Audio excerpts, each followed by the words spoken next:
حضرت ابن امامہ رضی اللہ تعالیٰ عنہ سے مروی ہے کہ رسول اللہ صلی اللہ علیہ وسلم نے فرمایا کہ اللہ تعالیٰ نے مجھے تمام نبیوں میں 4 باتوں پر فضیلت دی ہے۔ یہ کہ مجھے تمام انسانوں کی طرف بھیجا گیا۔ رسول اللہ صلی اللہ علیہ وسلم کو معجزات دیے گئے جو آپ کے سوا کسی پیغمبر کو نہیں دیے گئے۔ ان تمام معجزات میں سے ایک معجزہ قرآن حکیم ہے۔ قرآن کریم کی ترتیب عبارت ایسے نرالے طریقے سے ہے جو کلام عرب کے تمام اسالیب بیان، ان کے نظم و ترتیب سے جدا ہے۔ اس کی ترتیب و ترکیب، اس کی فصاحت و بلاغت نہایت ہی بلند ہے۔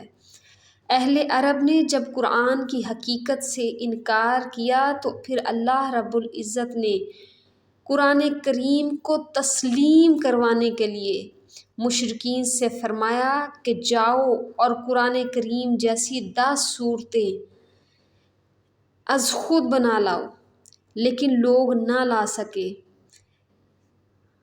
پورا قرآن لانا تو بڑی دور کی بات ہے۔ پھر فرمایا کہ ایک ہی صورت بنا لاؤ۔ ایک صورت بھی بنانے میں جب لوگ ناکام رہے، باوجود یہ کہ تمام عالم سے ان کی فصاحت و بلاغت بڑھ چڑھ کر تھی، فصاح عرب کنگ ہو گئے، یعنی اپنی زبانیں کٹوا بیٹھے۔ اس سے رسول اللہ صلی اللہ علیہ وسلم کی فضیلت تمام لوگوں پر ظاہر ہو گئی۔ قرآن پاک آپ کا اسی طرح معجزہ قرار پایا جیسے موسیٰ علیہ السلام کا عصا تھا۔